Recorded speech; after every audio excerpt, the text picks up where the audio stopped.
In 2001, after having several Japanese exclusive releases for over a decade, Nintendo's Wars series was finally brought overseas in the form of Advance Wars on the Game Boy Advance. Despite having one of the worst American release dates for a game centered around the theme of war, the game gained a cult following, got a sequel on the system less than 2 years later in June of 2003. However, eventually the series died off, with the last entry in the series releasing in 2008.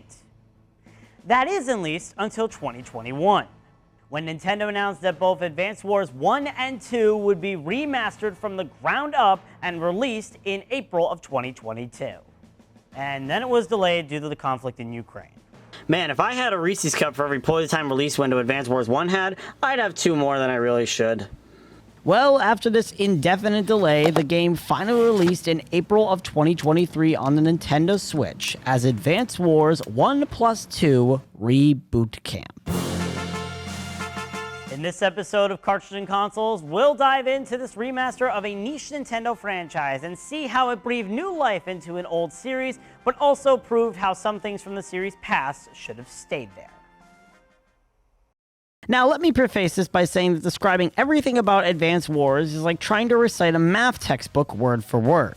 So I'll try to make this sound as simple as possible, but sit back, relax, and find yourself a gallon of your favorite drink, because we're going to be here for a while. Advance Wars is a turn-based strategy game where you manage an army and must defeat an opponent army. Your army consists of units on 3 fronts: land, air, and sea. Land units are the most common asset to an army and consist of ground troops and vehicles. Ground troops' goal is to try and capture territories, of which there are 4 major types: cities, which act as beacon points; factories, which allow you to build land units; harbors, which allow you to build sea units; and airports, which allow you to build air units. The other type of land units are vehicles, of which there are multiple kinds. You have 2 to 3 types of tanks, which specialize in direct combat against other vehicles or troops, meaning they can only fire at a target directly next to them; anti-air units, which can shoot down air units alongside other vehicles in direct combat; recon units, which move the farthest of all vehicles and are mainly used for scouting and combating ground troops directly; APCs, or armored personnel carriers, which don't engage in combat but can transport ground troops around the map faster and can supply all units with ammo and fuel; and finally, 3 types of units that specialize in indirect combat: artilleries, rockets, and missiles. These units cannot target anything directly next to them, but can target anything within the area of effect around them, meaning they're meant to be kept hidden and shoot from afar. Artillery and rockets can target other land units as well as sea units, while missiles exclusively target air units. Speaking of air units, that category of units includes transport copters, which can move ground troops around via the air; battle copters, which are the cheapest attack option of the air fleet but can only attack other copters, ground, and sea units; bombers, which can only attack ground and sea units but supply heavy amounts of damage; and fighter jets, which supply massive amounts of damage toward other air units but can only attack said air units. Lastly are the sea units, which consist of landers, which can transport 2 ground units from one shoreline to another; battleships, which specialize in indirect combat similar to rockets; submarines, which can dive and directly attack other sea units without being spotted; and cruisers, which can attack submarines and air units in direct combat while also acting as a place for transport or battlecopters to be stationed. All of these units have a health value, a set amount of ammo, and a set amount of fuel. It's your goal to try and regulate your units to make sure you don't run out of fuel or ammo, and that a unit's health doesn't drop to 0. One of the easiest ways to achieve all 3 is to capture territories with the ground troops, as cities, factories, harbors, and airports act as healing and supply stations for all of your units. To win a match, you must either eliminate all your opponent's units or capture their HQ with one of your ground troops like you would a city. Got all that? Good, because that's just the basics. Alongside your army, you have to choose a commanding officer or CO. This CO is the boss of the operations, and almost every CO has a different modifier making them stand out. For example, Max's direct combat units are more powerful on average, while his indirect combat units are weaker.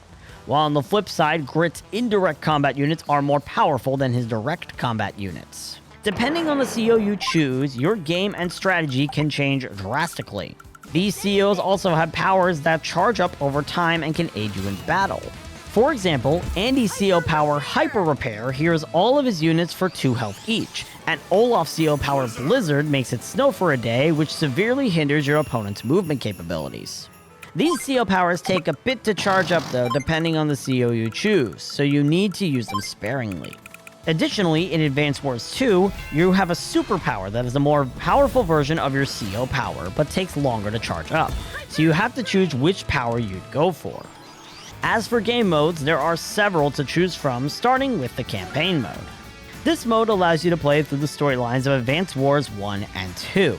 The first game has you playing as the Orange Star Army and traversing through the nations and armies of Blue Moon, Green Earth, and Yellow Comet to find information on an unknown army known as Black Hole, while the second game has you taking on the role of all 4 nations in an attempt to hold back and defeat Black Hole once and for all.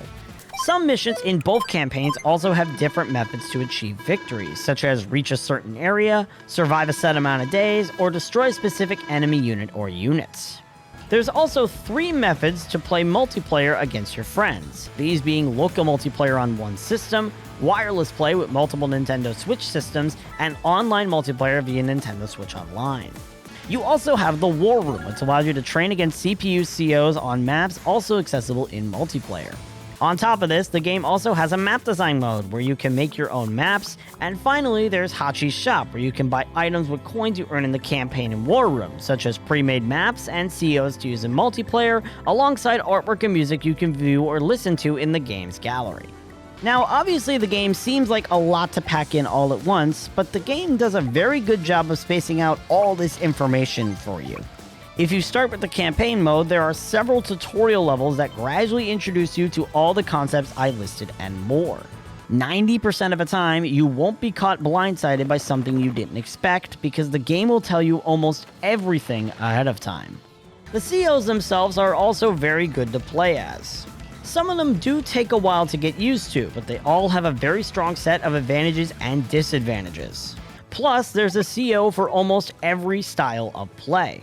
Whether you like having lower powered units at a cheaper cost, insist on using battlecopters and ground troops, or want to sail the seas with a stronger naval presence, you'll find a CO that fits your preference.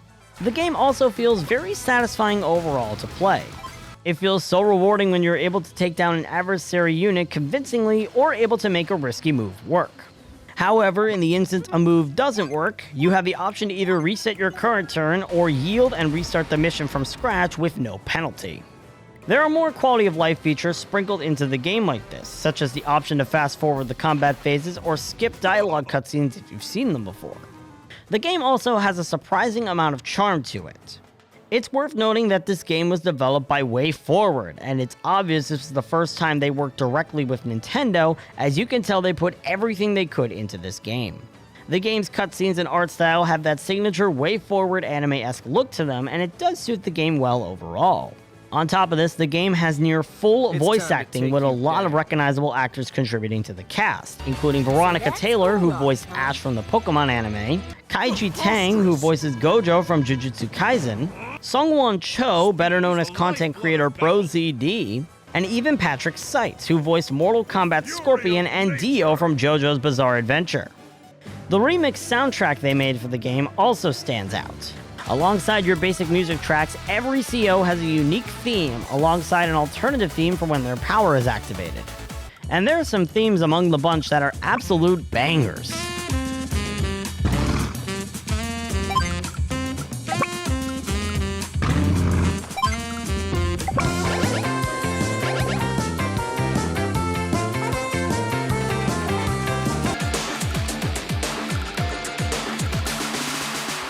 Now, granted, while there are some music tracks that some people claim sound inferior to the GBA versions, there still is a noticeable increase in music production quality present in this remake. However, the game is far from perfect as there are some noticeable flaws. The biggest flaw, in my opinion, revolves around the campaign's difficulty balance. This is more present in the first game's campaign than the second, but there are numerous instances of difficulty spikes throughout both campaigns. You'll go from simple tutorial-esque levels to then being fed to the birds. The enemy AI will become overly aggressive, you'll have less and less openings to attack, etc. Now granted, when making a faithful remake like Reboot Camp is, you're going to have these issues as the initial balance when the game was first released may not have been great, but I do wish this was partially addressed when the game was remade.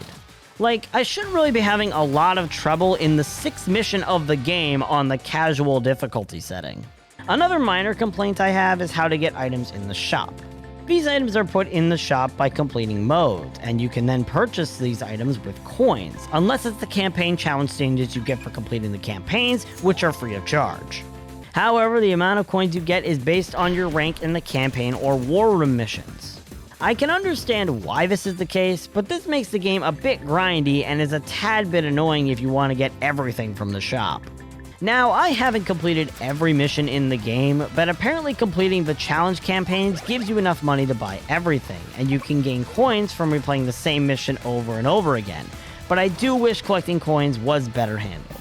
Overall, Advance Wars 1+2 Reboot Camp is a very good remake of the first 2 internationally released War Series games and tries something new to try and stand out from its predecessors. The faithfulness to the original games is undeniably strong, and that does cause some issues, but there's also a lot of modern charm that the developers put in, and it clearly pays off. Whether you played the original games on the Game Boy Advance or have never touched a turn-based strategy game in your life, the Advance Wars remakes are a perfect place to start and can offer a great introduction to the genre as a whole. Advance Wars 1+2 Reboot Camp on the Nintendo Switch gets my rating of 7 cartridges out of 10.